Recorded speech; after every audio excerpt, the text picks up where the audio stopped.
नमस्कार। पुनर्स्थापित प्रतिनिधि सभाको बैठक फागुन 23 गते अपराह्न 4 बजेका लागि बोलाइएको छ। पुस 5 गते सरकारको सिफारिसमा संसद विघटनको सिफारिस स्वीकृत गरेकी राष्ट्रपति विद्यादेवी भण्डारीले सर्वोच्च अदालतले बदर गरिदिएपछि फेरि सरकारको सिफारिसमा संसद अधिवेशन आह्वान गरेकी छन्। गत फागुन 11 गते प्रतिनिधि सभा विघटनको घोषणा बदर गर्दै सर्वोच्च अदालतले 13 दिनभित्र संसद बैठक बोलाउन निर्देशनात्मक आदेश दिएको थियो। आफ्नै पार्टीको विवाद मिलाउन नसक्दा प्रधानमन्त्री केपी शर्मा ओलीको लहरले विघटन भएको पुनर्स्थापित संसदले अब के गर्छ भन्ने सबैले चासो दिएका छन्। संसदले जनताको चासो र गुनासोलाई सम्बोधन गर्छ या फेरि उही आरोप प्रत्यारोप अनि अवरुद्धको श्रृङ्खला दोहोरिन्छ, त्यो हेर्न नै बाँकी छ। संसदको शक्ति कति हुन्छ भन्ने कुरा गत वर्ष संविधान संशोधन गरेर लिपुलेख, लिम्पियाधुरा र कालापानी क्षेत्र समेटिएको नक्सा जारीले नै देखाउँछ।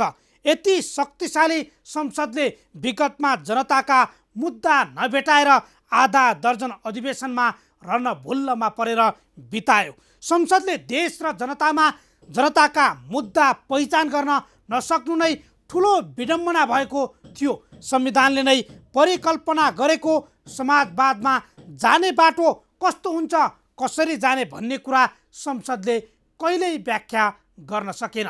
जनतामारा महँगी, भ्रष्टाचार, शिक्षा र स्वास्थ्यमा भइरहेको लुट त संसदले सधैँ ठुलो हेर्यो। सत्ता पक्षलाई घचाउन न प्रमुख प्रतिपक्ष दलले सक्यो, न त सरकार आफैले जनताका मुद्दामा काम गर्नुपर्छ भन्ने सोच्यो। सत्तारूढ दल नेकपा भित्रैको आन्तरिक किचोडले संसद नै भङ्ग गर्ने, जनता मुद्दा उठ्ने थलोलाई नै बन्धक बनाउने अनेक काम विगतमा भए।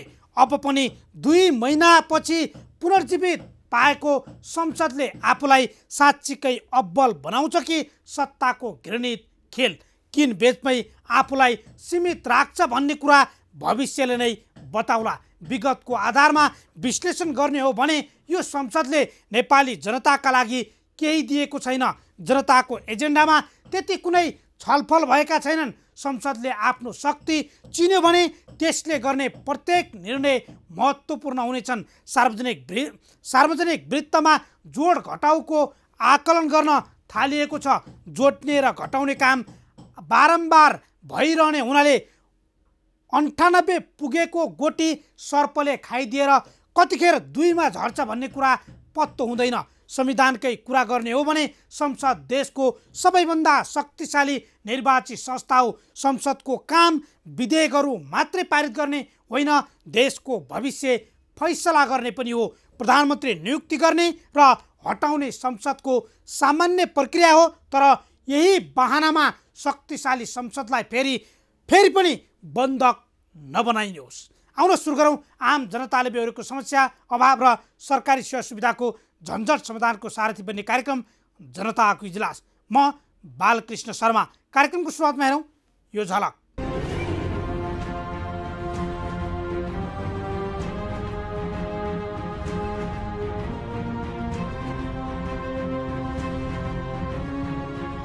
हाम्रो चाहिँ रातमा निद्रा पनि छैन। अब राति कतिखेर के हुने हो भन्ने जोखिम छ। घर नै बगेर जाने हो कि भन्ने छ। उहाँहरूले त हामीलाई कोठा सरेर बस्नु, कोठामा बस्नु, यहाँ नबस्नु भनेर हामी बसेको त अहिले भर्खर हामी कति भयो 15 दिन भएर यहाँ बसेको। जब काम गर्ने बेला हुन्छ ऊ सरुवा हुन्छ, जान्छ, अर्को नयाँ आउँछ, नयाँलाई थाहै हुँदैन। हुन्छ टाइम लिन भोलि आउनुहोस् है।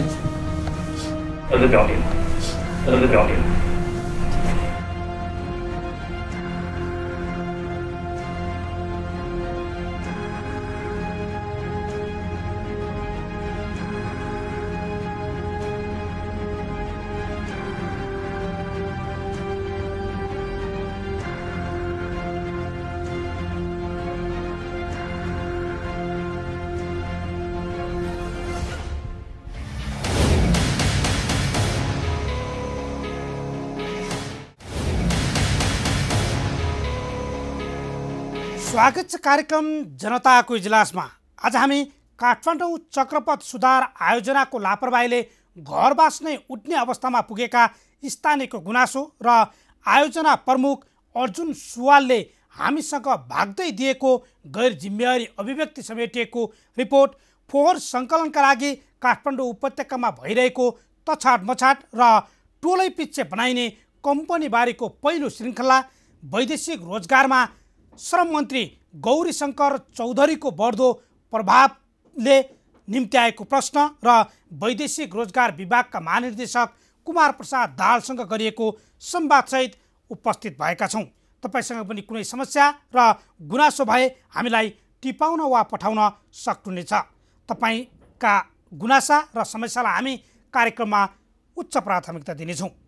अब आजको पहिलो विषय, काठमाडौँ चक्रपथ विस्तारको काममा लापरवाही गर्दा 5 घर परिवारको विचलिने हुने देखिएको छ। कीर्तिपुर नगरपालिका वडा नम्बर 1 स्थित कलङ्की सीता पेट्रोल पम्प माथिको बस्ती जोखिममा परेको पटक पटक स्थानीयले आयोजनालाई जानकारी गराए, तर आयोजनाले सुनेन। बरु शनिबार विस्तारको काम गर्ने भन्दै सो क्षेत्रमा डोजर चलाउँदा घर नै पहिरोको जोखिममा परेका छन्। कस्तो अवस्थामा अडिएका छन् त घर, अनि कसरी गएको छ पहिरो, हेरौँ यो रिपोर्ट।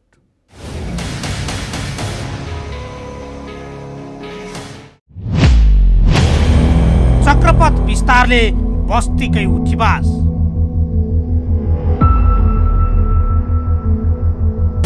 न छ दिनमा भोग, रातभर छ त्रास। हाम्रो चाहिँ रातमा निद्रा पनि छैन। अब राति कतिखेर के हुने हो भन्ने जोखिम छ, घर नै बगेर जाने हो कि भन्ने छ। उहाँहरूले त हामीलाई कोठा सरेर बस्नु, कोठामा बस्नु, यहाँ नबस्नु भनेर हामी बसेको त अहिले भर्खर हामी कति भयो 15 दिन भयो यहाँ बसेको। जब काम गर्ने बेला हुन्छ ऊ सरुवा हुन्छ, जान्छ, अर्को नयाँ आउँछ, नयाँलाई थाहै हुँदैन।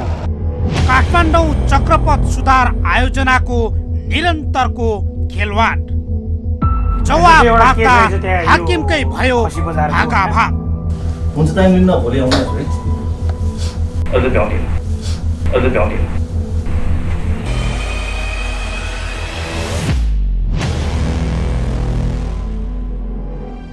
तपाईँ हामीले विभिन्न व्यवसायी तथा ठुला घरानीहरूको थिचोमिचोका कारण कसैको घर वा जग्गा कब्जा भएको वा भत्काइएका घटनाहरू धेरै सुनेका छौँ।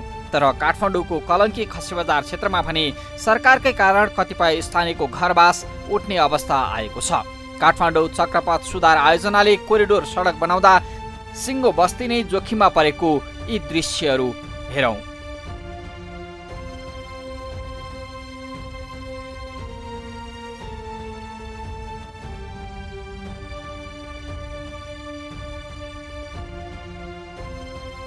सरकारकै सडक विस्तार अभियानका कारण सिङ्गो पाखै चिराचिरा परेपछि अहिले कलङ्की खसीबजारका कविन्द्र पाण्डे, लीला डोटेल, कुश विक्रम गौतम र तरी महर्जन सहितका केही घर परिवार आफ्नो वासस्थानबाटै विस्थापित हुनुपर्ने हो कि भन्ने चिन्तामा छन्।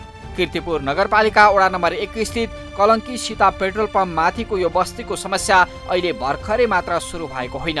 यहाँका स्थानीयले आफ्नो बस्तीको माटो भौगोलिक अवस्थाबारे चक्रपथ विस्तार सुरु भएर बल्खु कलङ्की क्षेत्रमा प्रवेश गर्दा नै जानकारी गराएका थिए। चिनिया पक्षले बलियो पर्खाल लगाएर सडकलाई सुरक्षित बनाए पनि कोरिडोर सडक निर्माणको जिम्मेवारी पाएको काठमाडौँ चक्रपथ सुधार आयोजनाले भने स्थानीय बस्तीको सुरक्षामा खासै ध्यान दिएको देखिएको छैन। सडक विभाग अन्तर्गतको चक्रपथ विस्तार आयोजनाको कमजोरीका कारण यति बेला बल्खु खसीबजार क्षेत्रका 3वटा घर उच्च जोखिममा परेका छन् र सामान्य यहाँको माटोको मापन नगरिकन, माटोको भौगोलिक अवस्थाको यकिन नगरिकन यो विस्तारको काम भयो, सडक विस्तारको काम भयो र यो पर्खाल लगाएर माथिल्लो क्षेत्रलाई जसरी संरक्षण गर्नुपर्थ्यो त्यो संरक्षण गर्ने क्रममा कमजोरी गरिएका कारण यति बेला यहाँ माथिबाट पहिरो खसेको छ र त्यसैका कारण यहाँ 3वटा घर र सँगसँगै यो माथिल्लो क्षेत्रको बस्ती नै जोखिममा पर्ने अवस्था सृजना भएको छ। प्राविधिक अध्ययन, भौगोलिक अवस्था र माटोको बनावटबारे जानकार भएर पनि गरिएको व्यवस्थाले अहिले सिङ्गो बस्ती नै जोखिममा परेको छ। स्थानीयहरू आउने वर्षात अघि नै आफूहरूलाई सुरक्षित गरिदिन आयोजनासँग हारगुहार गरिरहेका छन्। यहाँनिर पर्खाल लगाउने बेलामा सायद उहाँहरूले केही खेल थियो होला त्यहाँ, त्यो कारणले हुनसक्छ कमजोर खालको पर्खाल लगाइदिनु भयो र तत्कालै पनि हामीले विरोध गरेका हौँ। तथापि सुनवाई नभएको कारणले अहिले हामी चाहिँ यो टोल नै जोखिममा परेका छौँ। हामी हाम्रो चाहिँ रातमा निद्रा पनि छैन, किनभने अब राति कतिखेर के हुने हो भन्ने जोखिम छ, घर नै बगेर जाने हो कि भन्ने छ। त्यस कारण चाहिँ यसलाई तत्काल समाधान गर्न चाहिँ म यहाँको टेलिभिजन मार्फत चाहिँ सडक विभाग यो आयोजनालाई, चक्रपथ विकास आयोजनालाई, विस्तार आयोजनालाई चाहिँ म अनुरोध गर्छु। यहाँले पहिलेदेखि पहल गर्नुभयो, हामी जोखिममा छौँ भनेर जानकारी गराउनु भयो। यहाँ माटोको भौगोलिक अवस्था यो आयोजना बन्दा त यसको त डिपिआर तपाईँको गरेरै हो भएको होला। यहाँको संरचना हामीले यसरी पर्खाल लाउँदा कसरी लाउने, यो जमिनको अवस्था के छ हेर्नु पर्थ्यो। त हामीले त्यतिखेर हेरेरै यो चाहिँ यो धेरै खार्नु भएन, पर्खाल पनि बलियो लगाउनु पर्यो भनेर भनेकै हौँ। तथापि सुनवाई नभएर आफ्नो किसिमले चाहिँ उहाँहरूले गर्नुभयो। अब सरकारले गरेको काममा हामीले हाम्रो तर्फबाट हाम्रो कुरा राख्ने कुरा त छँदै थियो, तर तथापि अब हामीले पेलेर जान सक्ने अवस्था थिएन र हामीलाई अब यसरी बगिहाल्ला भन्ने त्यतिखेर अनुमान पनि भएन, किनभने अब हामी त्यो क्षेत्रको मान्छे होइन। त्यस कारण चाहिँ हामीले हुन त त्यो क्षेत्रको मान्छे नभए पनि हामीले यो यस्तो हुनसक्छ भन्ने अनुमान चाहिँ थियो।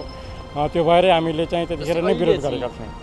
यत्रो बस्ती नै बग्ने अवस्था छ, चिरा परेको छ, अहिले जानकारी गराउनु भयो के भन्ने समाधान गरायौँ। हामी डेलिगेसन पनि गइरहेका छौँ बेला बेलामा। आज बिहान भर्खर मात्रै त्यहाँको सडक विभागको डिजी साहब लगायत यो आयोजनाको प्रमुख पनि आउनु भएको थियो, उहाँहरूलाई पनि देखायौँ। उहाँहरूले चाहिँ हामी हेर्छौँ भनेर जानुभएको छ। अब त्यो अनुसार गर्नुहुन्छ। जोखिममा परिसक्यो, बस्ती बगिसक्यो, कहिले घर बग्ने ठेगान छैन, हेर्छौँ। कस्तो सजिलो जवाब रहेछ है सरकारी कर्मचारीको। त्यस्तै छ उहाँहरूको जवाब त्यस्तै छ। अब हामी चाहिँ यो चाहिँ तत्काल उहाँहरूले एक्सनमा जानु भएन भने हामी पनि एक्सनमा जानुपर्ने हुन्छ। घरको अवस्था के हुनु, बस्नु नहुने भएर नि हामी अब बाहिर त गएर बसेको हो। अनि फेरि अहिले आएर भर्खर महिना दिन हुन लाग्यो हामी आएर बसेको छैन। अहिले कस्तो अब क्षति पुगिरहेछ तपाईँलाई, कस्तो असर छ? चिरा परेको रहेछ तपाईँहरूको घरमा चाहिँ के छ? धेरै असर परेको छ नि, सबै गइसकेको छ। यतापट्टि सुरै गइसकेको छ। अनि सुरु गइसकेपछि त अब त्यो बस्न त चित्त छैन छनलाई चाहिँ त। अब आफ्नो घर जस्तो त केही भयो नि, हुँदैन उनलाई चाहिँ नि। अनि के गर्ने, त्यही हो। तपाईँले कुरा गर्नु भएन सडकको मान्छे, आयोजनाको मान्छेसँग हामी जोखिममा पऱ्यौँ, हामीलाई सुरक्षित बनाइदिनु पर्यो भनेर कुरा गर्नु भएन? उहाँहरूले त हामीलाई कोठा सरेर कोठामा बस्नु, यहाँ नबस्नु भनेर हामी बसेको त अहिले भर्खर हामी कति भयो 15 दिन भएर यहाँ आएर बसेको। अब हिउँदा आयो आएर बस्ने, बर्खा लाग्यो अन्त भाग्ने भन्छन् जो पनि। अब हो उनलाई त बर्खामा त बस्नै डर भयो, हिउँदा मात्रै अलिकति अब सुरक्षित हुन्छ कि भन्ने आशले मात्रै बसेको त्यही हो। मलिलो माटो र भिरालो जमिनबाट हुन सक्ने सम्भावित जोखिमलाई रोक्न भन्दै काठमाडौँ चक्रपथ सुधार आयोजनाले लगाएको यो पर्खाल पनि एकपटक हेरौँ।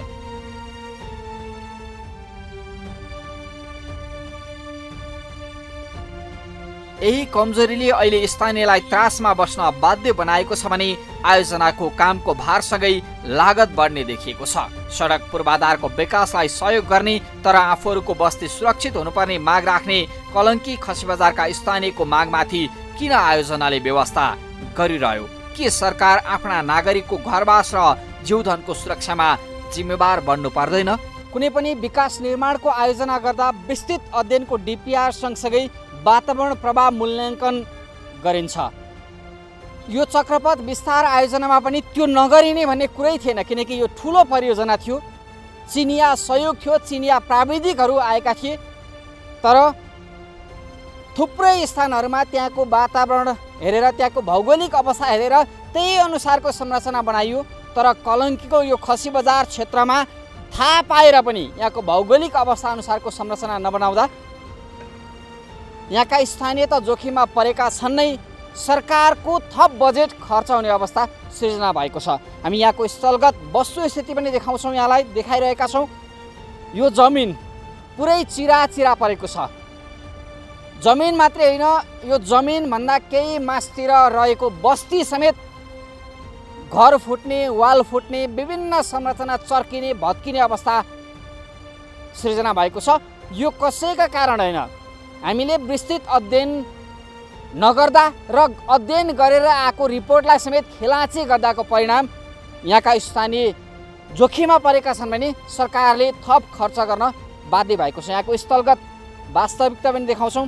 सबै जमिन चिरा परेको छ। यहाँको माटोको अवस्था, यहाँको भौगोलिक अवस्थालाई यकिन गरेर त्यसपछि कसरी सुरक्षित बनाउने भनेर पर्खाल लगाएको भए, यहाँ सडकको बाँकी पूर्वाधार निर्माणको काम गरिएको भए यहाँको अहिलेको यो अवस्था सायदै भोग्नु पर्थेन। पहिरोको त्रासदीमा बाँचेकाहरू सरकारी काम गराएर नागरिकप्रति हुने गरेको व्यवस्थामाथि प्रश्न गरिरहेका छन्। यहाँका स्थानीयको गुनासो र समस्याको आखिर कहिले कोबाट हुन्छ समाधान? नेलिङ जालीको नेलिङ हाल्ने भन्ने कुरा थियो। अब यो चाहिँ हामी यहाँ स्थानीयलाई चाहिँ कसैलाई पनि यत्रो भिड काटेर नेलिङ मात्र गर्दा त्यो पुरै आउँछ भनेर चाहिँ हामीले नै प्रेसर दिएर चाहिँ यो गाह्रोको कुरा आयो। अब गाह्रो पनि उहाँहरूले आफ्नै पकेटबाट निकालेर बजेट खर्च गर्नुपर्ने जस्तो हिसाबले अब सानो किसिमले भनौँ न अहिलेदेखि हाल्नुभयो। यो लड्ने किसिमले नै ऊ बेलामा लगाउनु भयो। त्यो बेलामा नि हामीले यहाँ न्युज च्यानलहरूलाई चाहिँ इन्फर्म गरेर यस्तो हुन लाग्छ, तपाईँहरूले अलिकति उ गरिदिनु पऱ्यो, हामी स्थानीयले भने मात्र कुरा सुनेनन् भन्दाखेरि चाहिँ आउनुभयो। अनि गाह्रो चाहिँ लगाउने प्रोसेस उ गरिदिनु भयो। त्यसपछि पनि अब यो काटेकोमा चाहिँ हामीले अब गाह्रै मात्रले त थेक्दैन यत्रो डाँडालाई नै, अब यसलाई चाहिँ हाइट उठाउनुपर्छ भन्ने हिसाबले हामीले प्रेसर दिएपछि अहिले ठेका चाहिँ हाइट उठाउने निक्लेको। अब त्यसमा पनि त्यहाँ उहाँहरूले चाहिँ सेरवाल गर्ने भनेर भन्नुभयो। त्यहाँ खन्दा चाहिँ माथिबाट पुरै आयो। अब यो जोखिमपूर्ण छ भनेर सोइल टेस्ट सबै कुरा हेरेर उ गर्नुभएको थियो। अब यसमा मेरो विचारमा प्रब्लम कहाँ पनि हो भन्दाखेरि यो जस्तो हामीले प्रोसेस गर्दा मात्र 3-4 जना हाकिम चेन्ज हुनुभयो होला। अनि यो एकजनालाई ब्रिफिङ गर्यो उसले बुझ्छ, सबै गर्छ। जब काम गर्ने बेला हुन्छ ऊ सरुवा हुन्छ, जान्छ, अर्को नयाँ आउँछ, नयाँलाई थाहै हुँदैन। अनि अब त्यतिकैमा गर्दा यो यस्तो रूपमा हुन गयो जस्तो लाग्छ। अब तपाईँहरूले पनि पहल गरिदिनु पऱ्यो। हामीले त अब पब्लिकले वडा अध्यक्षदेखि मेयर सबैलाई भनेर आखिर यो ठेका पास भयो, उहाँहरूले गरिदिनु भयो आएर प्रेसर गरेर। अब गरिदिने भन्ने कुरा त भयो। अब भन्दै गभर्मेन्टको काम तपाईँको टाइम बढी लाग्ने, प्रोसेसिङ गर्दा अब भनौँ न 2 महिना 3 महिनापछि बर्खा सुरु हुनेवाला छ। कन्डिसन देख्नुभयो त्यहाँ माथि अब डाँडामा गएर तलाउ बन्ने खालको स्थिति छ। अब यसमा अब उहाँहरूले के गर्नुहुन्छ? अब तपाईँ कुरा गर्दा चाहिँ के आश्वासन आछ? आश्वासन चाहिँ उहाँहरूले अब म गरिदिन्छु भनेर भन्नुभयो। कन्सल्टेन्ट आएर चाहिँ अब यहाँ फिलिङ गर्ने प्रोसेस चाहिँ हो। उहाँहरूले पहिला भित्तामा सेरवाल गर्ने भन्ने प्रोसेसमा जानुभएको, त्यो राम्रै थियो होला। उहाँ टेक्निकल के फल्ट भयो त्यो हुनाले चाहिँ डिजास्टर भयो। केही हुँदैन, यहाँसम्म वाल उठाउने भनेर उनीहरू हामीलाई त 13 पुस पनि लागेन। हामी कति करायौँ नि, यहाँ कराए पनि हामीले केही मतलबै गरेन। अनि अब तिनीहरूसँग कराएर हामी के गर्नु भने हामी त चुप खोलाएर बसिरहेको पाखै भर्नु। हजुर के भएको छ अहिले चाहिँ जोखिम के छ अहिलेको? अहिले त जोखिम छ नि त। अब यहाँबाट गरे भए यो जान्थ्यो, त्यो जस्तै जान्थ्यो। त्यहाँबाट सुरु गरे भएर पहिले त्यहाँ गयो। यहाँ जस्तै हालत हुन्छ त्यहाँ पनि। अस्ति यहाँ त एकदम डर लाग्दै थियो। उहाँहरूको त्यो बनाउँदै गयो त्यहाँ यहाँको। अहिले त्यो पहिले त्यहाँ सुरु गरे भएर त्यहाँ गयो। त्यहाँको सट्टै यहाँ गरे भए यहाँ पनि त्यही हालत हुन्छ। यहाँ पनि अरू राज्यले काम गर्दा नागरिकको दुःख पीडा चाहिँ बुझ्दैन रहेछ हो? के अनुभव गर्नु? बुझ्दैन, उनीहरूले त पटक्कै बुझ्दैन। उनीहरूले हामीलाई त केही मतलबै गरेन। खालि उनीहरूको मात्रै मुखमा भर्न पुग्छ होइन। हामी अब हामी जस्तो दुःखलाई त उनीहरूले केही मतलबै गर्दैन। हामी चक्रपातको कोरिडोर सडक विस्तारका कारण जोखिममा परेका कलङ्की खसी बजारका स्थानीयको गुनासो बोकेर काठमाडौँ चक्रपात सुधार आयोजनाको कार्यालयसम्मै पुग्यौं।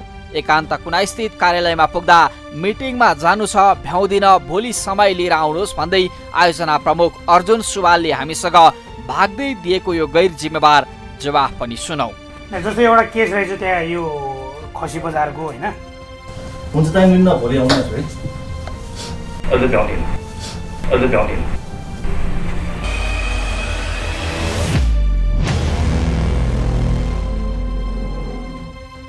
यही जवाब र प्रशासकहरूको दम्बले प्रष्ट पारेको छ जनताको पीडा र दुःखमा हाम्रा शासक प्रशासक कति पनि जिम्मेवार छैनन् भन्ने। कलङ्की खसी बजारका स्थानीयलाई चक्रपात विस्तारको कोरिडोर सडककै कारण दिनमा भोक छैन, रातमा निन्द्रा छैन, तर यी जिम्मेवार निकायका हाकिमहरू काममा भन्दा मिटिङ र भेटघाटमै समय खर्चिरहेका छन्। कहिलेसम्म मिटिङ र निर्णयका नाममा मारमा परेका नागरिकसँग खेलिरहने? सडक विभागका हाकिम र भौतिक पूर्वाधार तथा यातायात मन्त्री बसन्त कुमार नेमाङलाई हाम्रो प्रश्न। चक्रपथ विस्तारले बस्तीकै उठीबास।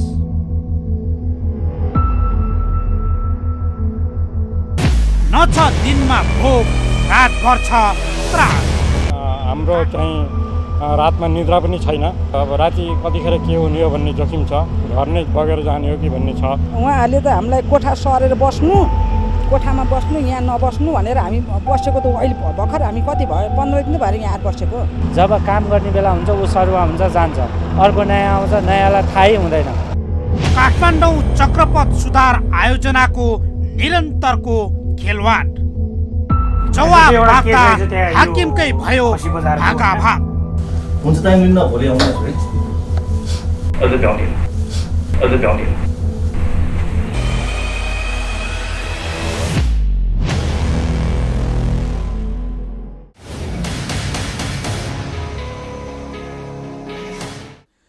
हो, चक्रपथ विस्तारमा सावधानी नअपनाउँदा स्थानीयको उठीवास नै लाग्ने देखिएको छ। तर काठमाडौँ चक्रपथ सुधार आयोजना भने विभिन्न बहाना बनाउँदै पन्छिन खोजिरहेको छ।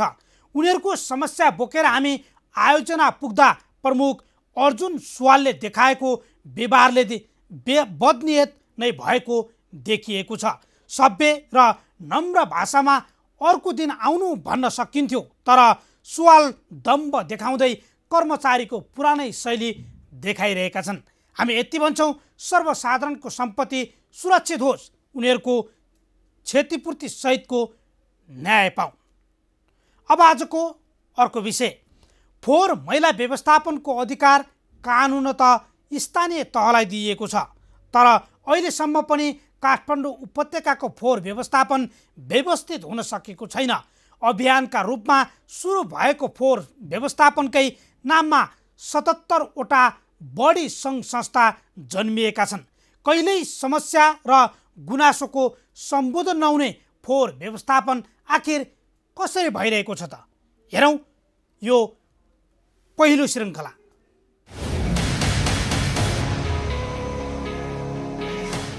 कहिल्यै व्यवस्थित हुन नसक्ने काठमाडौँ उपत्यकाको फोहोर व्यवस्थापनको वास्तविकता खोज्न हामीले यसका विभिन्न पाटोहरूमाथि अध्ययन गरिरहेका छौँ। फोहोर मैला व्यवस्थापनको अधिकार कानुनत स्थानीय तहमा रहे पनि उपत्यकाको फोहोर व्यवस्थापन गर्नबाट स्थानीय सरकारहरू भाग्दै आएका छन्।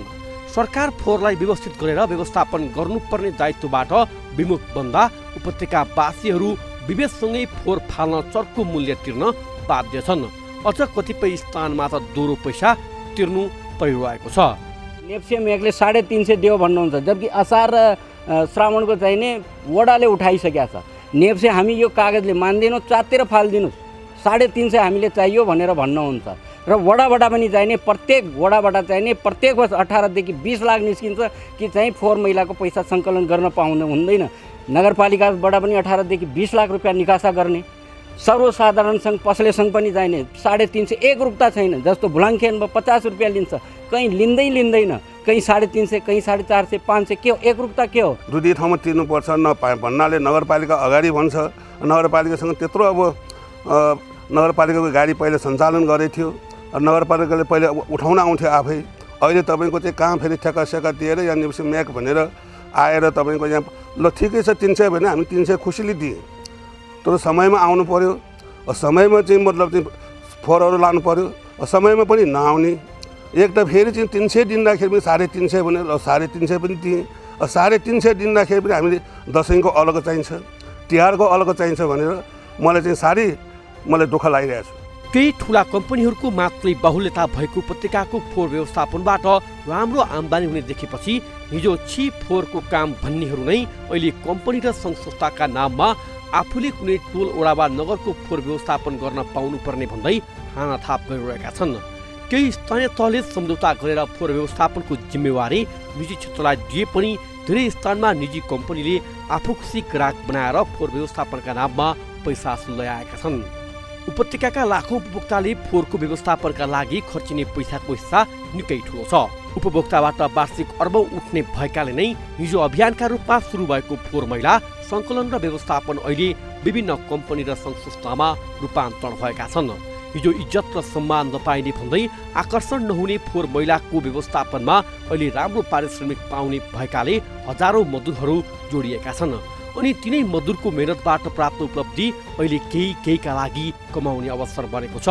केही कम्पनीहरूले फोहोर मैला व्यवस्थापन गर्न नसक्ने स्थानीय तहलाई सामाजिक काममा समेत सहयोग गर्दै आए पनि अधिकांश फोहोर मैला व्यवस्थापनका नाममा जन्मिएका सङ्घ संस्थाहरू नाफामुखी बनेका छन्। आखिर कसरी गरिरहेको छ त निजी क्षेत्रले उपत्यकाको फोहोर व्यवस्थापन? दुई किसिमले आकर्षित छन् मानिसहरू। एउटा चाहिँ समाजसेवाकै भावनाले आफ्नो टोलमा आफ्नो नगरपालिकामा सामाजिक कामहरू पनि गरौँ, यो काम पनि गरौँ, फोहोरलाई एउटा आधुनिकीकरण गर्नको लागि व्यवस्थापनको पद्धतिलाई कसरी आधुनिकीकरण गर्न सकिन्छ भनेर सम्बन्धित विषयहरूमा अध्ययन गरेका साथीहरू पनि यसमा संलग्न हुनुभएको छ एक थरी। र एक थरी चाहिँ यसलाई पहिलादेखि नै यसमा संलग्न हुने साथीहरू चाहिँ एउटा स्वरोजगारको हिसाबले यसमा धेरै ठुलो चाहिँ कमाइ हुन्छ अथवा के नहुन्छ भन्ने पनि छैन। यहाँहरूले स्टडी पनि गर्न सक्नुहुन्छ। 20 वर्ष 18 वर्ष काम गरेको संस्थाहरू आर्थिक रूपमा त्यहाँका चाहिँ सञ्चालकहरू कति सक्षम छन् त भन्ने कुरा पनि स्टडी गर्न सक्नुहुन्छ। फोहोर व्यवस्थापनको काम एउटा विशिष्ट खालको काम भएको हुनाले जस्तो यहाँले भने जस्तो एउटा गेस्ट हाउसको चाहिँ 500 देखि 1500 शुल्क लिन सक्ने भन्यो। अब गेस्ट हाउस पनि त्यसमा चाहिँ भान्सा भएको गेस्ट हाउस हो कि होइन, अब कतिवटा बेड छन्, कति मान्छे बस्छन्, त्यसमा कतिको त्यो चलेको छ भन्ने आधारमा शुल्क निर्धारण हुन्छ। र शुल्क निर्धारणको एउटै आधार भनेको फोहोरको परिमाण हो।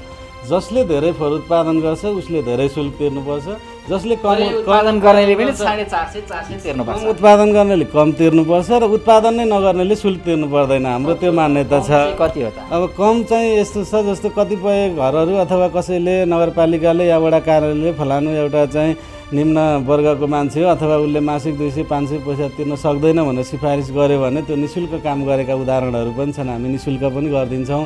र न्यूनतम शुल्क भनेको अहिले 300, 350 त्यो हेरिकन जस्तो एउटा घर भनेर पनि भएन। कुनै घरमा 14 परिवार हुन्छ, त्यो घरलाई 500, 600, 700 पनि लिनुपर्छ होला। र कुनै घरमा एउटा परिवार हुन्छ भने उनीहरूलाई 200-300 मा पनि हामीले काम गरेका छौँ। र काम गर्ने सवालमा चाहिँ जस्तो सडकहरू बढार्ने, सार्वजनिक स्थलहरूको सरसफाइ गर्ने, नदीहरूको सफाइ अभियानहरूमा सहभागी हुने लगायतका यी कामहरूको सिलसिलामा पनि सबैजनाले न्यूनतम शुल्क चाहिँ तिरिदिनु भयो भने ती संस्थाहरू पनि एउटा चाहिँ काम गर्नलाई सक्षम रहिरहन्छन् भन्ने हिसाबले। एउटा सामान्य परिवारले समेत अहिले आफ्नो फोहोर व्यवस्थापनका लागि 400 रुपैयाँ भन्दा माथि खर्च गर्नुपर्ने भएको छ। पछिल्लो आँकडा अनुसार काठमाडौँ उपत्यकामा करिब 8 लाख घरधुरी छन्। विभिन्न व्यावसायिक कम्प्लेक्स, विद्यालय, कलेज, अस्पताल लगायतको संख्या समेत जोड्दा उपत्यकामा मासिक 5 अर्ब भन्दा बढी फोहोर व्यवस्थापन बापतको शुल्क उठ्ने अवस्था छ। निजी क्षेत्रले 75% फोहोरको व्यवस्थापन गर्दा समेत मासिक 3 देखि 4 अर्बसम्म उपभोक्ताबाट पैसा उठ्न सक्ने अवस्थाको आकलन गरिँदैछ। फोहोरमा मोहर देखेर नै 10 वर्ष अघि ग्लोबल टेन्डर मार्फत उपत्यकाको फोहोर मैलाको एकीकृत रूपमा व्यवस्थापन गर्न भन्दै नेपालको अर्ग्यानिक भिलेज र फिनल्यान्डको कम्युनिकेसन प्रणालीको जोइन्ट भेन्चर कम्पनीका रूपमा सन् 2010 मै नेप वेस्ट जन्मिएको थियो। लगानी बोर्डले काठमाडौँ उपत्यकाको फोहोर व्यवस्थापनका लागि ग्लोबल टेन्डर मार्फत निजी कम्पनी नेप वेस्टसँग परियोजना विकासको प्रारम्भिक सम्झौता 2074 फागुनमै गरे पनि अहिलेसम्म फोहोर मैला यो कम्पनी मार्फत व्यवस्थापन सुरु हुन सकेको छैन। सम्झौतालाई अन्तिम रूप दिने बित्तिकै काठमाडौँ उपत्यकाको फोहोर नेप वेस्टले उठाउन थाल्ने भने पनि सहमति जुट्न सकेको छैन। पहिलो चरणमा यो परियोजना कार्यान्वयन गर्न 4 अर्ब 40 करोड रुपियाँ लाग्ने अनुमानसहित कम्पनीबाट सङ्कलित फोहोर प्रशोधन गरी बिजुली, ग्यास, कम्पोस्ट मल उत्पादन गर्ने योजना बनाइए पनि कहिलेबाट कार्यान्वयनमा आउने निश्चित छैन। नेप वेस्टले फोहोर मैला व्यवस्थापन बापत उल्टै 20 वर्षसम्म सरकारलाई 1 अर्ब 80 करोड रुपियाँ रोयल्टी बुझाउनु पर्ने भए पनि फोहोरको एकीकृत व्यवस्थापन तत्काल हुने सम्भावना देखिन्न। यही अन्योलताले अहिले फोहोरको व्यवस्थापन गरिरहेका निजी कम्पनीहरू समेत काम चलाउ काम मात्रै गरिरहेका छन्। अभियानका रूपमा फोहोर मैला व्यवस्थापन गर्दै आएका कतिपय संस्थाहरू अहिले फोहोरमा राम्रै आम्दानी हुने भएपछि विभिन्न सवारी साधन उपकरणसहित 100 कर्मचारी सहितको कम्पनीका रूपमा दरिएका छन्। राष्ट्रिय कुराको गर्नुपर्छ। म सञ्चारमा कुरा गर्दैछु होइन, पुरै यहाँ अनि म यहाँ चाहिँ आउँला अनि त्यसपछि मेरो घरबार बेचेर म अनि यहाँ लगानी गरेर अनि जोगी भएर जङ्गल पस्न चाहेको होइन। यो चाहिँ कुरा एकदमै मैले यो इमान्दारीका साथ भन्छु। तर त्यो भन्दैमा यहाँ पुरै के अरे चाहिँ नाफा गरेर अनि यहाँ पुरै बर्मालोड गरेर अनि जनतालाई चाहिँ पुरै के अरे चाहिँ प्लान गरेर पैसा लुट्नुपर्छ भनेर पनि त्यो पनि हुँदैन। किनभने यो चाहिँ सबै जनता अनि स्थानीय सरकार त्यस पछाडि अनि निजी क्षेत्र इमान्दारीपूर्वक के अरे काम गरेन भने यो सफलता हासिल हुँदैन। हामीलाई पत्याएको पनि 20, 22, 25 वर्षपछि मात्रै हो। हामीले धेरै अनुरोध गऱ्यौँ। अब अहिले सरकारी निकायहरूले पनि हामीलाई पत्याएको कारण त्यही त हो नि, हामीभन्दा यिनीहरूले काम चाहिँ गर्छन् है। किनभने हाम्रा मान्छेलाई काम लाउन धेरै कारणले अप्ठ्यारो हुन्छ। तर निजी क्षेत्रका मान्छेलाई काम लाउन त छोटो निर्णय हरेक कुराले मोटिभेसन गरेर काम लाउँछन् है। यिनीहरूसँग त्यो क्षमता छ भनेर हामीले पत्याएको त हो नि। अघि नै यहाँले भन्नुभयो हामी लिगल कि इलिगल, मैले त्यसको प्रश्न पनि गरेँ। अब लिगल चाहिँ लिगलै हो हामी होइन, इलिगल होइन। हामी धेरै ठाउँमा जान्छौँ। अब हामी अब यत्रो वर्ष काम गऱ्यौँ होइन, त्यो भएकोले त्यो लिगलै मान्नु पर्ला। अब हामीले गरेको एक्टिभिटी इलिगल कि लिगल होइन भन्दाखेरि चाहिँ अब सरकार छ त अहिले त पहिला पो सिंहदरबारमा मात्रै छ, त गाउँ गाउँमा छ त सरकार। त्यो सरकारले त हामीलाई केही न केही त गर्नु पर्छ, त्यस कारण हामी लिगल हो भन्छौँ। र अब यदि होइन भने लिगल बनाइदेऊ भन्ने होइन। तपाईँको र मेरो विवाद पऱ्यो होइन, त्यसमा त तपाईँ र मेरो सम्बन्ध मिलाउने काम त सरकारको हो नि त। अहिले काठमाडौँ उपत्यका सहित देशका विभिन्न सहरहरूमा निजी क्षेत्रका 80 भन्दा बढी कम्पनी तथा सङ्घ सङ्गठनले आफू खुसी फोहोर सङ्कलन र व्यवस्थापन गर्दै आएका छन्। आफै वैधानिक वा अवैधानिक टुङ्गो नलागेको कम्पनी र संस्थालाई उपत्यकावासीहरूले मासिक अरबौं रुपैयाँ तिर्नु परिरहेको बारे फोहोर मैला व्यवस्थापनको जिम्मेवारी पाएका स्थानीय तह समेत बेखबर जस्ता बनेका छन्। काठमाडौँ उपत्यकाबाट दैनिक 1045 मेट्रिक टन फोहोर उत्पादन हुने गरेको तथ्याङ्क छ। काठमाडौँ महानगरको वातावरण व्यवस्थापन विभागले ओखरपौवा स्यानिटरी ल्यान्डफिल साइटमा पुर्याएको फोहोरको परिणामका आधारमा यो तथ्याङ्क निकाल्दै गर्दा सङ्कलन हुन नसकेको फोहोर र स्रोतमा घटाएको फोहोरको मात्रा पनि उत्तिकै छ। यसरी उपत्यकावासीले महिनामा नै अर्बौं खर्चिँदा समेत फोहोर मैलाको एकीकृत रूपमा दीर्घकालीन व्यवस्थापन हुन नसक्नु गम्भीर विषय हो। कुहिने र नकुहिने फोहोर एकै ठाउँमा राखिएका कारण फोहोरको वर्गीकरण हुन नसक्दा सिसडोल, बन्चरी डाँडा वा अरू कुनै फोहोर विसर्जन स्थल छोटो समयका लागि नै भरिने जोखिम कायमै रहँदा व्यवस्थापनमा खटिएका निजी क्षेत्रका कम्पनी सङ्घ संस्थालाई समेत स्थानीय तहले व्यवस्थित गर्न सकेका छैनन्। कुल फोहोरलाई औसतमा वर्गीकरण गर्दा करिब 63% जैविक फोहोर, 11% प्लास्टिकजन्य, 9% कागजजन्य, 5% सिसाजन्य, 0.5% धातुजन्य फोहोर हुने गरेको छ। थोरै बाहेक यी सबै प्रकारका फोहोरलाई पुनः प्रयोग गरेर उपयोगमा ल्याउन वा आर्थिक लाभ लिन सकिन्छ। यति धेरै सम्भावना बोकेको फोहोर मैला व्यवस्थापनमा आखिर कसले गरिरहेका छन् त कमाउने खेल र बदमासी? स्थानीय तहको जिम्मेवारी, निजी क्षेत्रको भूमिका र काम गराई अनि उपभोक्तामाथि हुने गरेको आर्थिक अन्याय बारेको खास वास्तविकता आगामी श्रृङ्खलाहरूमा प्रस्तुत गर्दै जानेछौँ।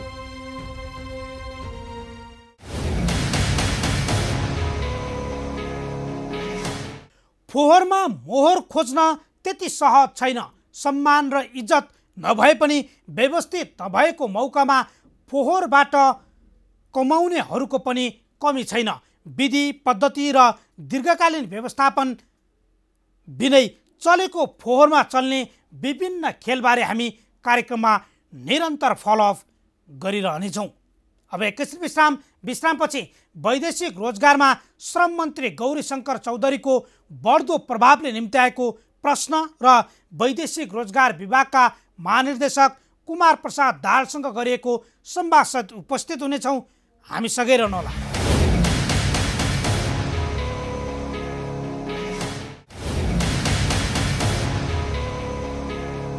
विश्रामपछि स्वागत छ। तपाईँ हेर्दै हुनुहुन्छ कार्यक्रम जनताको इजलास। नेपालीका लागि वैदेशिक रोजगार बाध्यता नै बनेको छ। स्वदेशमा रोजगार नपाएपछि आफ्नो घर परिवार चलाउनकै लागि वर्षेनी लाखौँ युवा पिँढी वैदेशिक रोजगारमा गइरहेका छन्। तर ती लाखौँ युवामध्ये हजारौँ नेपाली गौडामा ठगिरहेका छन्। तर सर्वसाधारणलाई ठग्ने म्यानपावर कम्पनीलाई कारबाही गर्नुको सट्टा श्रम मन्त्री गौरीशङ्कर चौधरी आफै बचाउन सक्रिय भएको आरोप लागेको छ। कहिले ठगे कम्पनीलाई उन्मुक्ति दिन्छन् भने कहिले अनुगमन गर्दा आफूलाई सोध्न निर्देशन समेत दिन्छन्। के हो त वास्तविकता? हेरौँ यो रिपोर्ट।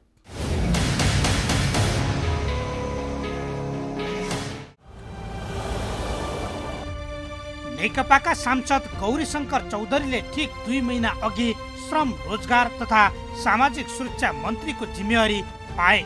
पदभार ग्रहण गर्दै गर्दा वैदेशिक रोजगार क्षेत्रमा देखिएका समस्याहरू, श्रम र सामाजिक सुरक्षाका समस्या समाधान गर्ने भन्दै यस्तो प्रतिबद्धता जनाएका थिए। सरकारले एउटा मापदण्ड तोकेको छ, तर त्यो मापदण्ड विपरीत पनि भइरहेको छ भन्ने पनि सुनिरहेछौँ होइन।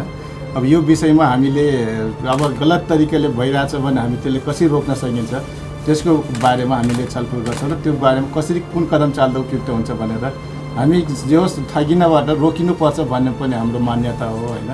युवाहरू अहिले विदेश गइराखेको अवस्था छ, किनकि नेपालमा जुन हामीले रोजगारी जसरी अब दिन नसके त होला होइन, त्यो अब रोजगारी कसरी बाटोमा सृष्टि गर्न सकिन्छ पहिलो कुरो। त्यसपछि अब विदेश जानेहरूलाई अब कसरी हामीले के भन्दाखेरि ठगिनेबाट बचाउने भन्ने कुरामा पनि हामी त्यसको लागि ध्यान दिन्छौँ र जोड दिन्छौँ। कसरी रोक्न सकिन्छ भन्ने विषयमा हामीले छलफल गर्छौँ र के उपाय हुनसक्छ रोक्ने, सकभर यो ठगिनेबाट रोकिनुपर्छ भन्ने कुरा हो होइन। मेन पावरसँग पनि हामीले कसरी ठगिरहेछन्, कसरी अब सबैसँग मान्नु त्योबाट ठगिने भइरहेछ होइन, ठगिने काम भइरहेछ, यसलाई कसरी रोक्न सकिन्छ। यो कुनै रूपमा ठगिनु भएन, पारदर्शी रूपमा काम गर्नु मेन पावर पनि होइन। जस्तै जहाँ जहाँ जुन जुन देशमा श्रम सम्झौता भएको छ त्यो देशमा अब जाने युवाहरू पनि ठगिनु भएन भन्ने कुरा हो। त्यसको बारेमा हामी पहल गर्छौँ र त्यो ठगिनु भएन भन्ने हाम्रो जोड हुन्छ। कोरोना कालले धेरै अब भनौँ उद्योग धन्दा कलकारदेखि लिएर धेरै कामहरू अहिले ठप्पै भइरहेको अवस्थामा अहिले भनौँ देशमा नै अब अर्थतन्त्रमा एउटा ठुलो असर पनि गरिराखेको छ व्यापार बिजनेसमा होइन, सबै चिज भएको कारणले र त्यहीसँगै अब त्यो सँगसँगै अब रोजगारले पनि त्यहीसँगै जोडिने भएको कारणले यो विषय पनि अब कसरी हामी मेन्टेन गर्न सक्छौँ अब छलफल हुन्छ होइन। अब म आएको छु त्यस कारणले यो विषयमा छलफल गरेर कति गर्न सक्छौँ कति सक्दैन अब त्यसपछि अब छलफल गरेर सकभर हामीले गर्ने बाटोमा बनाउने कुरा हो। हाम्रो जोर बाटोमा बनाउनुपर्छ, सकेन भने अब तपाईँहरूसँग हामीले सक्ने यति गर्न सक्यो यति गर्न सकेन भन्नुपर्ने माफी माग्नु पनि सिधै पनि हुनसक्छ। नियुक्तिको केही दिनदेखि नै विवादित बन्न सुरु गरेका मन्त्री चौधरी अहिले बेथिति रोक्न होइन युवाहरूमाथि ठगी गर्ने मेन पावर व्यवसायकै सहयोग बन्न थालेका छन्। वैदेशिक रोजगार विभागले ठगी र मनोमानीमा संलग्न मेन पावर व्यवसायमाथिको अनुगमन र कारबाहीलाई तीव्रता दिँदा मन्त्री चौधरीले कारबाही फुकुवा गर्न भन्दै गरेको ताकेताको यो पत्र पनि हेरौँ।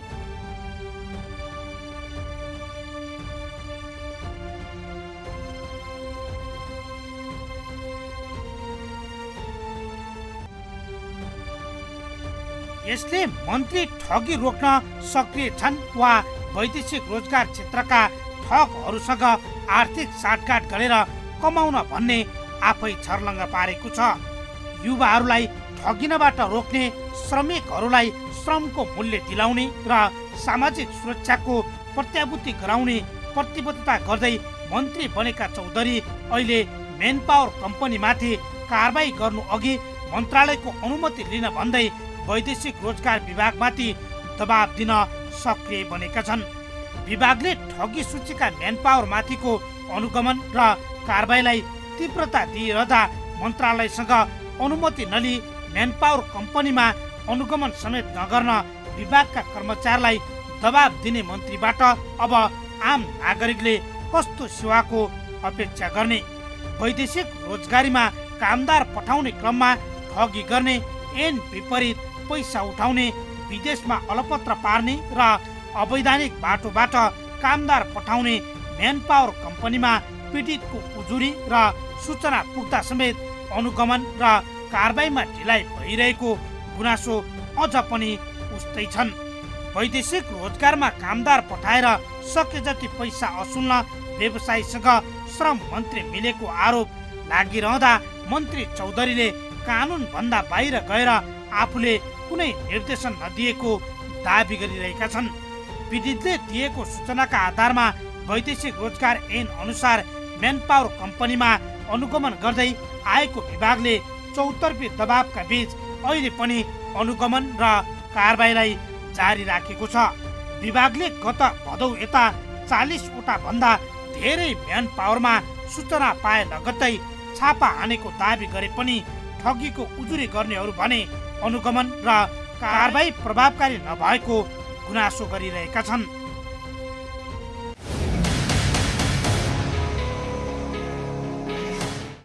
के के मन्त्री चौधरीले अनुगमन गर्दा नि आफूलाई सोध्न निर्देशन या दबाब दिएका हुन् त?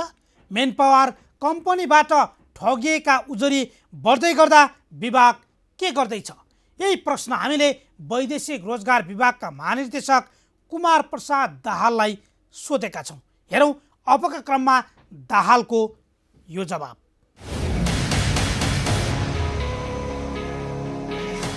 वैदेशिक रोजगारका लागि बाहिर जाने र त्यहाँ काम गर्दाखेरि दुःख पाउने या स्वदेश फर्कन चाहने र वैदेशिक रोजगारीका लागि नेपालबाट जाने मुलुकसम्म गर्ने प्रक्रियामा ठगिने विषयमा जुन हिसाबले अग्रसरता देखाउँदै एक्सनमा गएर काम गरिरहेको छ। तर यसरी काम गरिरहेको विभागलाई अहिले जो श्रम रोजगार तथा सामाजिक सुरक्षा मन्त्रीले अब वैदेशिक रोजगार विभागले कुनै पनि मेनपावर व्यवसायमा छापा हान्दा अनुमति लिनुपर्ने भन्ने खालका समाचार पनि यति बेला आएको छ। र विभागले के चाहिँ गरिरहेको छ अहिले? हुन त केही दिन अघि मात्रै पनि विभागका महानिर्देशकले आफ्नो व्यक्तिगत नम्बर दिँदै जो ठगिएका, जो स्वदेश फर्कन चाहेका, समस्यामा परेकाहरूलाई उद्धार गर्नका लागि आफ्नो नम्बर नै दिएका थिए। र फेरि यसरी विभागले एउटा अग्रसर रूपमा काम गर्दै गर्दाखेरि मन्त्रालयबाट आएको यो कुरा के हो, यिनै विषयमा कुराकानी गर्नका लागि मसँग यति बेला वैदेशिक रोजगार विभागका महानिर्देशक कुमार प्रसाद दाहाल हुनुहुन्छ। म उहाँसँग कुराकानी गर्छु। सर स्वागत। हजुर धन्यवाद। आराम हुन्छ सर? आरामै छ सर। यो आज विशेष गरी चाहिँ अबदेखि वैदेशिक रोजगार विभागले कुनै पनि मेन पावर व्यवसायमा छापा हान्दा या त्यहाँको वास्तविकता खोज्दा मन्त्रालय र मन्त्रीज्यूसँग पूर्व स्वीकृति दिनुपर्छ भन्ने तपाईँहरूलाई निर्देशन आयो रे विभागलाई भन्ने कुरा छ हो? त्यस्तो कुनै प्रकारको निर्देशन आएको छैन। हामी स्पष्ट रूपमा विशेष गरेर विभागको आफ्नै जुरिडिक्सन छ, वैदेशिक रोजगार ऐन छ, नीति छन्, ऐन कानुनहरू छन्। ती ऐन कानुन र नीति नियमको अधीनमा रहेर हामी काम गरिराखेका छौँ। हामीलाई ऐन कानुन र नीति नियमको भित्र बसेर काम गर्नलाई कसैले हामीले बाधा पनि पुर्याएको छैन र यहाँको जुरिडिक्सनभित्र बसेर हामी काम गरिरहेका छौँ। अहिले आज जुन खालका सञ्चार माध्यममा आएको छ कि मन्त्रीले चाहिँ विभागलाई ठाडो निर्देशन दिएको, अब मेरो अनुमति बिना हुँदैन भन्ने कुराको चाहिँ तपाईँ खण्डन गर्नुहुन्छ होइन? यस्तो छ, अब खण्डन गर्ने भन्दा पनि त्यो कुरो जबसम्म मसँग औपचारिक रूपमा आउँदैन त्यो विषयलाई मैले हो भन्दिनँ, हो छैन पनि। र यसलाई चाहिँ अहिलेसम्म कुनै प्रकारको त्यस्तो निर्देशन ममाथि छैन। भनेको काममा अहिले हाम्रो जुन हिसाबले जुन रफ्तारमा जुन गतिमा काम भएको थियो त्यो अहिले भइरहेको छ, जारी छ? भइराखेको छ, जारी छ। र आजै पनि चितवन र बुटवलतिर हाम्रो अनुगमन भइ पनि राखेको छ। चितवनमा एउटा कन्सल्टेन्सीमाथि हामीले सिल गरेका छौँ, आज भर्खरै मलाई खबर आएको छ। त्यस्तै गरेर हिजो हामीले एउटा कन्सल्टेन्सीमाथि हामीले अनुगमन गऱ्यौँ। अस्तिको दिन एकै दिन हामीले 3टा मेन पावरमाथि हामीले छापा मारेका थियौँ, भनौँ अनुगमन गरेका थियौँ। त्यस कारणले हाम्रो जुन जुरिडिक्सनभित्र बसेर गरिने कामहरू हुन् ती कामहरूमा कुनै पनि नीतिगत रूपमा यसो गर्ने यसो नगर्ने भनेर हामीलाई कुनै प्रकारको निर्देशन आएको छैन। अब निर्देशन भन्नाले के छ भने हामीले हाम्रो कानुन छ, ऐन छ, हाम्रा परिधिहरू छन्, हाम्रा आफ्नै खालका कार्यक्षेत्रहरू छन्। हामीले पनि त्यसलाई नागेर काम गर्नु हुँदैन र त्यसभित्र बसेर हामी काम गरिराखेका छौँ। तपाईँ जहाँ जहाँ पुग्नुभएको छ हामीले स्मरण गर्दाखेरि तत्कालीन वाणिज्यमा होस् या यातायात या लगायत तपाईँ जहाँ जहाँ पुग्नुभएको छ त्यहाँ तपाईँले काम गर्दाखेरि जहिले पनि अलिकति स्वतन्त्र रूपमा चाहिँ काम गर्न नपाएको भन्ने आभास हामीले देखेका छौँ। किनकि तपाईँ धेरै विभागमा पुग्दाखेरि त्यो हामीले देखेको कुरा र अहिले यहाँ आएर तपाईँले काम गर्दै गर्दाखेरि चाहिँ स्वतन्त्र रूपमा काम गर्न पाउनु भएको छ या छैन, त्यो कस्तो अनुभूति हुन्छ सर? पाउनु भएको छ? यस्तो छ, यो स्वतन्त्र रूपमा काम गर्ने नगर्ने भन्ने खालको कुरा पद्धति भन्दा पनि प्रवृत्तिले काम गर्ने विषय हो। यो पद्धति क्लियर छ, नीति ऐन कानुन विषयहरू हाम्रा प्रष्ट छन्। अब प्रवृत्ति चाहिँ हाम्रो के छ भने हामी सोझो ढङ्गबाट कानुनी हिसाबबाट काम गर्दाखेरि के हुन्छ भने तपाईँको बजारमा जो चाहिँ यसै विषयलाई जुन बिजनेस बनाएर फर्स्ट आएको हाम्रो निजी क्षेत्र छ त्यो निजी क्षेत्रमा पक्कै पनि आघात पर्छ, किनभने उहाँहरू कानुनको अधीनभित्र बस्न चाहनुहुन्न, त्यो देखिएको छ, प्रष्ट रूपमा भन्नुपर्छ। त्यसले गर्दाखेरि चाहिँ यो जुन प्रवृत्ति छ नि हाम्रो, एक प्रकारले अहिले भन्ने हो भने एक प्रकारको दलाली प्रवृत्ति, यो जुनसुकै सेक्टरमा दलाली प्रवृत्ति बढेर गएको छ। यो दलाली प्रवृत्तिलाई हटाउनको लागि हामी इमान्दार हुनु जरुरी छ। यहाँ मैले केही काम गरेको होइन, तपाईँहरूले देख्दा राम्रो काम गर्नुभयो भन्ने लागेको होला, मैले काम गरेको म इमान्दार भएको मात्रै हो। मैले विभिन्न प्रकारका प्रलोभनहरू अथवा विभिन्न प्रकारका तपाईँको कानुनलाई उल्लङ्घन गर्ने विषयहरू नगरेर आफ्नो पदीय हिसाबले म इमान्दार भइदिएको मात्रै हो। यसरी इमान्दार भइदिने हो भने सबै काम हुन्छ। तर हामीले इमान्दार भइदिँदाखेरि चाहिँ के हुँदो रहेछ भने जो चाहिँ बदमासी गरेर नाफा कमाउने जुन एउटा वर्ग छ, चाहे त्यो वाणिज्य क्षेत्र चाहे त्यो अन्य जुनसुकै सेक्टरमा हो, यो सेक्टर मात्रै नभनौँ, मैले निजी क्षेत्रलाई भनेर समग्र रूपमा भनेको छु, हामी रातारात 100% नाफा खान हामी चतुर छौँ, हामी बहुत लालायित छौँ र यसको नाफाको हिस्सा हामी जहाँसुकै पनि पुर्याउँछौँ। त्यसले गर्दा हाम्रो प्रवृत्तिलाई यो हिस्साले बिगारेको छ। र इमान्दार भइदिने हो भने हाम्रो सिस्टम सप्रिहाल्छ नि। हामी इमान्दार छैनौँ, हामी यहाँ कमाउन आउँछौँ क्या। यहाँ चाहिँ के छ भने तपाईँको जुनसुकै पद र प्रतिष्ठामा बसेपछि हामी कमाउनुपर्छ हामीले, र त्यो कमाउने जुन प्रवृत्ति हो जसलाई चाहिँ हामी निजी क्षेत्रले हामीलाई त्यसमा चाहिँ अल्मल्याउँछ, त्यसबाट त्यो अल्मल्याउने ठाउँबाट हामी मुक्त भयौँ भने हामी इमान्दार हुन्छौँ। र मैले राम्रो काम गरेको भन्नाले अब तपाईँहरूले के देख्नुभयो अथवा कताबाट के मूल्याङ्कन छ, मलाई त त्यस्तो लाग्दैन कि मैले राम्रो काम गरेको छु जस्तो। विभिन्न विभागमा नेतृत्व गर्नुभएको छ, त्यो समाचार सङ्कलन त्यतिदेखि नै गरेको हामीले तर म पदीय इमान्दारीमा बसेको मात्रै हो। र यति नै इमान्दार हामी भनौँ न, यति इमान्दार बसिदिउँ भने पनि यो सिस्टममा प्रवृत्तिलाई हामीले जित्न सक्छौँ, नराम्रो प्रवृत्तिलाई। अब अहिले तपाईँले यो जुन नेतृत्व गर्नुभएको विभागमा धेरै खालका टिका टिप्पणी बहस यो अब त्यस्तै जोडिएको क्षेत्र भयो, विभाग अलिकति ठुलो अब लाखौँ नेपालीहरूसँग जोडिएको एउटा विभाग पनि भयो। तर यहाँ मेनपावर व्यवसाय र मन्त्रीको दबाब आउँछ भनेर विगतदेखि नै आएका यहाँका महानिर्देशकज्यूहरूले भन्ने गरेको कुरो हो।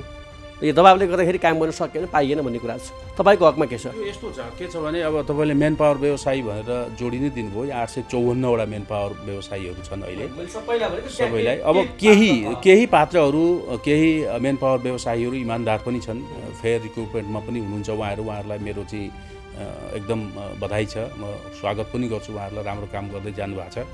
केही मेन पावर व्यवसायीहरू जो देखिहाल्नुभयो केही दिन अगाडि आन्दोलन पनि गरे, यो डिजीको सरवार नगरिकन हामी यो विभागमै टेक्दैनौँ भन्दै थियो, तर अहिले चाहिँ लकिली टेकिरहनु भएको छ, यो मेरो सौभाग्यको कुरा हो। र के छ भने यो प्रवृत्ति राम्रो होइन, यो उक्साहट राम्रो होइन। यो के गर्नुपर्छ भने उहाँहरूले आन्दोलन गर्ने होइन, यस्तो गर्नु पनि हुँदैन, आफ्नो स्वतन्त्र व्यवसाय गर्ने हो, यो देशको माटोलाई माया गर्ने हो। कि हामी यति बदनाम भएका छौँ विदेशमा, हामीले यति हाम्रो हिजो मैले विदेशीहरूसँग पनि मेरो कुरो हुन्छ, यस्तै तालले जाने हो भने त हाम्रा मेन पावर व्यवसायीहरू आधीभन्दा बढी इन्टरनेसनल्ली रूपमा तब उहाँहरू ब्ल्याकलिस्टमा पर्दै हुनुहुन्छ अथवा नराम्रो उसमा। नेपालको रिक्रुटमेन्ट एजेन्सी भनेर विदेशले अब पत्याउनै छोडिसक्यो क्या। त्यसले गर्दा हामी दिन प्रतिदिन हामी खस्किँदै गइराखेका छौँ। र के रहेछ भने यो के भने अहिले मैले पटक पटक भनेको छु, हामी मेन पावर व्यवसाय गर्दैछौँ कि मानव बेचबिखन गर्दैछौँ, यो चुनौती विषय हो क्या हाम्रो लागि। त्यसले गर्दा यसका उदाहरण मसँग थुप्रै छन्। त्यसले गर्दाखेरि के छ भने यसमा हामी सबैजना सतर्क हुन जरुरी छ। मैले त केही गरेको होइन, उहाँ त 20औँ वर्षदेखि यो व्यवसाय गरेर बस्नु भएको छ, म आएको त 1 वर्ष मात्रै भयो, मैले कति पो बुझ्छु र यहाँ। तर हामीले यसलाई लगाम लगाएको होइन, यो काम नराम्रो काम नगर्नुहोस् भनेको हो, छापामार शैलीमा अनुगमन गरेको होइन, हामीले कामदारको कुरो आवाज मात्रै हामीले सुनिदिएको हो। कन्सल्टेन्सीहरू र मेन पावरमा हामीले छापा मारेको होइन, उहाँहरूले गरेका नराम्रा कामहरूको उजुरीको विषयमा हामीले कामदारका विषय सुनिदिएको मात्रै हो। यहाँ के कुरो आउँछ भने कामदारका विषयहरू पनि सुनिदिनु भएन भन्ने खालको कुरो त हामीले सहन सक्दैनौँ, किन हामी त्यसैको लागि हामी सिभिल सर्भेन्ट हो। त्यसले गर्दा के छ भने यहाँनेरि वास्तवमा तपाईँलाई भन्दा स्वतन्त्र रूपमा मैले अभिव्यक्ति दिँदा के देखिन्छ भने कामदारको विषयमा कसले सुनिदिने ठुलो प्रश्न चिन्ह हो यो। न हामी सुन्छौँ, न विदेशमा सुन्छ, न मेन पावर कम्पनीले सुन्छ। त्यो बिचरा सधैँभरि यति पीडित भएर हिँडेको छ कि अहिले उसलाई चाहिँ सुनिदिने एउटा एजेन्सी, एउटा संस्था संरचना हामीले बनाउन सकेनौँ, क्या भएन हामीसँग। यही हो हामीले बनाएको संरचना, यही हो, यही भित्र हामीले खोजिदिनु पर्यो नि त। तर हामीले कभरेज गर्न सकेका छैनौँ। तपाईँले काम गरिरहेको छु मैले भन्दै गर्दाखेरि एउटा प्रश्न राख्ने, अब गैर कानुनी रूपमा कतार पठाएको भन्दै एउटा मेन पावरलाई 6 महिना अगाडि सम्पूर्ण कारोबार तपाईँको पालामा रोका भयो र मन्त्रालयको आदेशमा फेरि खुल्ला भयो। यसलाई के बुझौँ? के हो भने दुईटा कुरा छन् यसमा। हामीले जतिखेर रोका गऱ्यौँ, रोका गर्दाखेरि कानुनी रूपमा त्यो गलत थियो। अनधिकृत रूपमा डिमान्ड नलैकन, कुनै स्वीकृति नलिकन, विज्ञापन नगरिकन यो चाहिँ साधारण चाहिँ खसी बाख्रा छाने जस्तो चाहिँ कसको मोलमोलाई सबभन्दा बढी हुन्छ त्यसैलाई पहिले छान्ने भनेर मोलमोलाइको हिसाबले छानिएको थियो। यो प्रष्ट रूपमा हो, हामीसँग प्रमाण छ है। र त्यसपछि हामीले त्यो समायौँ, अनधिकृत रूपमा लिएको कुरो पनि भयो, यसले निकै सनसनी पनि भयो। भइसकेपछि त्यसलाई हामीले सस्पेन्ड गऱ्यौँ, 3 टालाई सस्पेन्ड गरेका थियौँ। सस्पेन्ड गरिसकेपछि यसमा के हुन्छ भने जुडिसियल रिभ्यू हुन्छ। म अन्तिम होइन, म अन्तिम निर्णयकर्ता पनि होइन, निर्णयकर्ता मभन्दा माथि 2-3 स्टेप निर्णयकर्ता छ। मेरो निगरानी धेरै ठाउँबाट भइराखेको हुन्छ कानुनी रूपमा। र त्यसलाई हामीले के गर्छौँ, पुनरावेदन जानको लागि मन्त्रालयमा 35 दिनभित्र पुनरावेदन जाने अथवा अदालतमा स्टे अर्डरमा जान पनि सकिन्थ्यो। उहाँहरू मन्त्रालय जानुभयो, कानुनले दिन्छ, कानुनले दिइसकेपछि अदालतबाट उहाँहरूले रिभ्यू गरेर फर्किनुभयो। रिभ्यू गरेर फर्किसकेपछि उहाँहरूको कारोबार पनि फुक्का गरिदिउँ हामीले। उहाँहरू रेगुलर रूपमा अहिले सञ्चालन पनि भइरहनु भएको छ। एकजनाको हकमा अझ 2टा त बन्दैछन्, सस्पेन्ड भइरहेका छन्।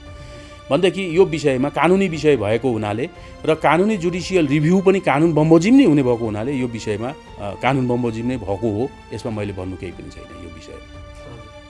किन भन्नु भनि यार? होइन, मलाई नभन्नु किन भन्नु र? म कानुनबाट बन्धनीय मान्छे। हाम्रो चासो यति हो, कोही पनि नागरिकले वैदेशिक रोजगारमा जाँदा ठगिनु नपरोस्, एउटा काम भनेर अरूको काममा नलगाइयोस्। ठगी धन्दा चलाउने मेन पावर कम्पनीले उन्मुक्ति कसैबाट पनि नपाऊ। यी र यस्ता कुनै पनि पीडा व्यथा समस्या अनि गुनासोमाथि कार्यक्रम जनताको इजलास मार्फत निरन्तर खबरदारी गरिरहनेछौँ। व्यवसायीले नीति नियम मिचेर गरेका बदमासी, जनताको गुनासो र कथा व्यथासँगै सरकारी निकायबाट दिइने सेवा प्रवाहमा भए गरेका कमजोरी केलाएर हामी सुधारको प्रयास कार्यक्रम मार्फत खोज्नेछौँ।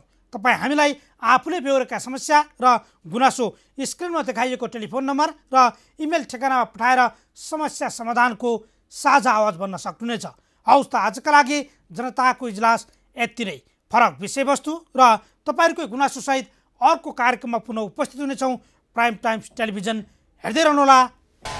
नमस्कार।